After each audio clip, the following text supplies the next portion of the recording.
اچھا، ام المومنین سیدہ عائشہ رضی اللہ تعالی عنہا سے ایک روایت ہے، فوائد الفوائد شریف میں ہے، کہتے ہیں ایک دن حضور علیہ السلام کا دریا رحمت جوش میں آ گیا، مجھے کہا عائشہ جو مانگنا ہے مانگ لو، جو مانگنا ہے مانگ لو۔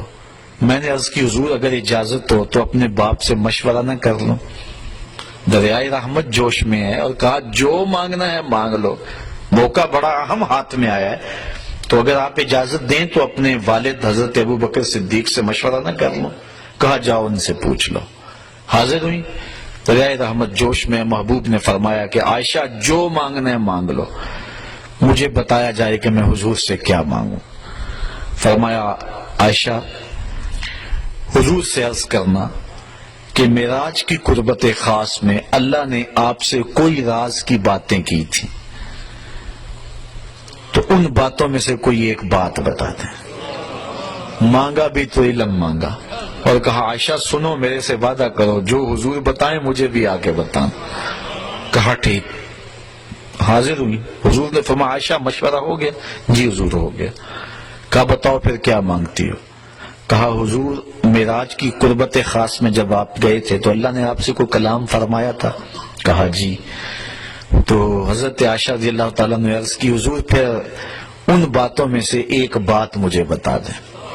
حضور مسکرا پڑے، اس بات پہ بھی مسکرائے ہوں گے کہ میرے یار غار کا انتخاب کیسا ہے، اور اس بات پہ بھی مسکرائے ہوں گے کہ اگر راز کی بات بتا دوں پھر راز راز تو نہ رہا، لیکن خود ہی پہلے وعدہ کیا تھا جو مانگو گے دوں گا۔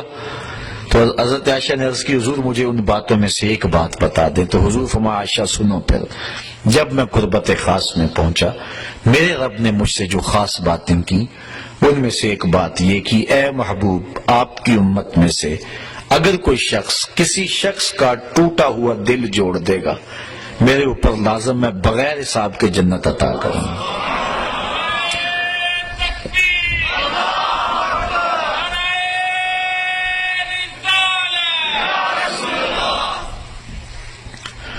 اللہ تعالیٰ پر ویسے کوئی شے لازم نہیں ہے، کوئی شے اللہ پہ فرض نہیں ہے، یہ ہمارے قائد کی کتابوں میں لکھا ہے، شرح قائد میں، شرح مقاصد میں، خیالی سب کتابوں میں لکھا ہے کہ اللہ پر کوئی شے لازم نہیں ہے، کوئی فرض نہیں اللہ پر، لیکن از خود اپنے اوپر کوئی شے لازم کر لے تو یہ اس کا کرم ہے۔ تو کہا یہ بات میں اپنے اوپر فرض کر لی ہے، لازم کر لی ہے کہ جو شخص کسی شخص کا ٹوٹا ہوا دل جوڑ دے بغیر حساب کے اسے جنت عطا کروں۔ ام المومنین بہت خوش ہوئی کہ بسا اوقات کسی شکستہ دل کی بات سن لیتے ہیں، کسی کا دکھڑا ہی بیٹھ کے سن لینا کبھی تو اس کو تسکین ہو جاتی ہے، کسی کی مدد کر دیتے ہیں، کسی کے کام آ جاتے ہیں، کسی کو مصیبت سے نکال دیتے ہیں، یہ تو بخشش کا بہانہ مل گیا۔ اپنے والد گرامی کے پاس حاضر ہوئی، کہا ہاں عائشہ حضور سے پوچھا؟ جی پوچھا۔ کیا بتایا حضور نے؟ تو کہا کہ حضور نے یہ بات کہی ہے۔ ام المومنین بہت خوش تھی، لیکن سیدنا صدیق اکبر نے جب سنا تو زاروں کے تار رونا شروع کر دیا۔ ابا جی یہ بات رونے والی تو نہیں، بسا اوقات دکھیوں کے ہم کام آ جاتے ہیں، پریشان حالوں کی دل کی جو ہے وہ شکستگی دور کر دیتے ہیں، تو بخشش کا بہانہ ہاتھ آ گیا۔ کہا عائشہ اسے معکوس بھی پڑھو، تصویر کا دوسرا رخ بھی دیکھو، اگر کوئی کسی کا ٹوٹا ہوا دل جوڑ دے بغیر حساب کے جنت میں جائے گا، اور اگر کوئی کسی کا دل توڑ بیٹھے تو پھر تو سیدھا جہنم میں جائے گا۔ اس لیے میں ڈرتا ہوں کہ ہم سے کسی کا دل نہ ٹوٹ گیا۔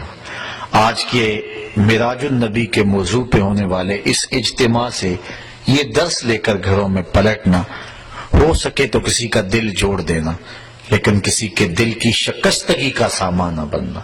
میرے اور آپ کے آقا و مولا نے تو یہاں تک احتیاط فرمائی، فرمایا اپنے گوشت کی خوشبو سے ہمسائے کو تکلیف نہ دو، یا تو تھوڑا سا پانی زیادہ ڈال لو اور شوربے کی پیالی غریب ہمسائے کے گھر بھی بھیج دو، اور اگر یہ نہیں کر سکتے تو ایسے زاویے اور ایسے وقت میں کھانا پکاؤ جب ہمسائے کے بچے سو چکے ہوں، چونکہ بچے اٹھ کے ضد کر بیٹھے اور ماں باپ سے انہوں نے مطالبہ کر لیا، غریب ماں باپ استطاعت نہیں رکھتے، تو بتاؤ ان بچوں کے دکھ کا علاج کس کے پاس ہوگا؟ وہ کیا کسی نے کہا نا دوپہر کو سلا دیتی ہے بچوں کو وہ اس ڈر سے گلی میں پھر کھلونے بیچنے والا نہ آ جائے۔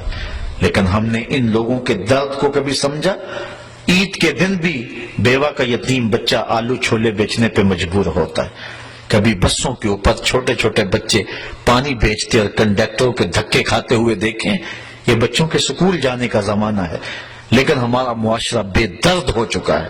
تو ہمیں کسی کا دل نہ توڑنا، کسی کے دل کی شکستگی کا سامان نہ بنا. جوڑ سکتے ہو تو کسی کا دل جوڑ دینا، کسی کی شکستگی کو دور کر سکتے ہو تو یہ ایک بہت بڑی نیکی ہے، اور یہ بندے کو کہاں کی کہاں پہنچا دیتی ہے. میرے اور آپ کے آقا و مولا کی مجلس لگی ہوئی تھی. ایک شخص سے کونے سے اٹھا، عرض کی حضور میرا بچہ گم ہے اور مل نہیں رہا، دعا کریں مل جائے. قبل اس سے کہ حضور دعا کے لیے ہاتھ اٹھاتے، مجلس کے دوسرے کونے میں ایک شخص بیٹھا تھا. عرض کی حضور میں ابھی فلاں باغ کے قریب سے گزر کے آیا ہوں، میں نے بچوں کے ساتھ اس کے بیٹے کو کھیلتے ہوئے دیکھا ہے. باپ نے سنا تو دوڑ لگا دی. آقا فرمائے سے بلاؤ. بلایا گیا. بہت جلدی ہے میاں؟ جی حضور آپ جانتے ہیں باپ کے جذبات کیا ہوتے ہیں. بچے کی ماں الگ تڑپ رہی ہے، ممتا کی ماری ہوئی ماں کو بھی قرار دینا چاہتا ہوں، اور بچے کو دیکھ کے خود بھی آنکھوں کی تسکین کا سامان کرنا چاہتا ہوں. فرمایا ضرور جاؤ، تمہیں روکتا نہیں، لیکن ایک بات میری یاد رکھنا، جب باغ کے کنارے جاؤ بچوں کو کھیلتا ہوا دیکھو، اپنے بچے کو بھی پالو تو بچے کو بیٹا کہہ کے آواز نہ دینا، نام لے کے پکارنا. عرض کی بیٹا کہہ کے پکاروں تو حرج بھی کیا ہے، آخر میرا بیٹا ہی تو ہے. فرمایا تم بچھڑے ہوئے ہو اور تمہارے لہجے میں بلا کا پیار ہوگا، اور تم نہیں جانتے کہ ان کھیلنے والے بچوں میں ہو سکتا ہے کوئی یتیم بچہ بھی کھیل رہا ہو. اور جب تم اپنے بچے کو بیٹا کہہ کے پکارو گے اس کا دل چھدے گا، کلیجہ زخمی ہوگا. آج میرا باپ ہوتا تو مجھے بھی بیٹا کہہ کے پکارتا. یہ اسلام کا مزاج ہے. بیوہ کے سامنے اپنی بیوی سے پیار نہ کرو، غریب کے سامنے اپنی دولت کی نمائش نہ کرو، اور لوگوں کے لیے دل شکستگی کے سامان نہ کرو، لوگوں کے دل جوڑنے کی کوشش کرو. تو کہا عائشہ میرے رب نے مجھ سے جو باتیں کی ہیں ان میں سے ایک بات یہ ہے، آپ کی امت میں سے اگر کوئی شخص کسی کا ٹوٹا ہوا دل جوڑ دے تو میں نے اپنے اوپر لازم کر لیا ہے کہ بغیر حساب کس کو جنت عطا فرماؤں گا. اللہ تعالی ہمیں اس معراج کی برکتیں اور حضور علیہ الصلوۃ والسلام کے سفر کا نور نصیب فرمائے.